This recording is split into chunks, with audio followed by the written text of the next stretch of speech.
ചെക്കൻ വരുന്നുണ്ടല്ലോ കൊറേ ആയാലോ കണ്ടിട്ട്. സിനത്ത ഇവിടെ കറണ്ടിണ്ടാ? കറണ്ട് ഇല്ലല്ലോ.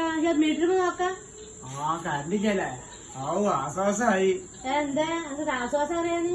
അതല്ല സൈനാത്ത, ഞങ്ങളുടെ കറണ്ടില്ല, അപ്പൊ ഇവിടെ ഇല്ലല്ലോ. അതുകൊണ്ടല്ല, ഇതിന്റെ മുന്നെന്നാളെ ഞങ്ങളുടെ കറണ്ട് ഉണ്ടായില്ല.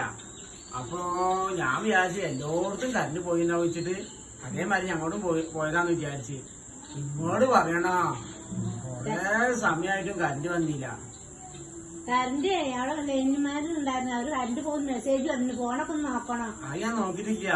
ഇത് കേക്കി അങ്ങനെ ഞാൻ ഞങ്ങളെ അടുത്തുള്ള പെരയെ ചോദിച്ചപ്പോ ഓരറിഞ്ഞു ഓരോടെ കറണ്ട് ഉണ്ട്. അപ്പൊ ഞങ്ങളെ പെരയത്തെ കറണ്ടിന്റെ കുഴപ്പമായിരുന്നു. ഞങ്ങളെ ഫീസ് പൊട്ടിണ്ടാവും. അന്ന് അങ്ങനെ. അപ്പൊ ഇന്നും അതേമാതിരി അയച്ചിട്ട് വന്നതാണ് ഞാൻ. ഇവിടെ രാവിലെ പോയതാ കറണ്ട്. മെസ്സേജ് വന്നിണ്ടാവില്ല, ഞാൻ നോക്കിട്ടില്ല. എന്നാ ആയിക്കോട്ടെ, ഞാൻ പോട്ടെട്ടാ.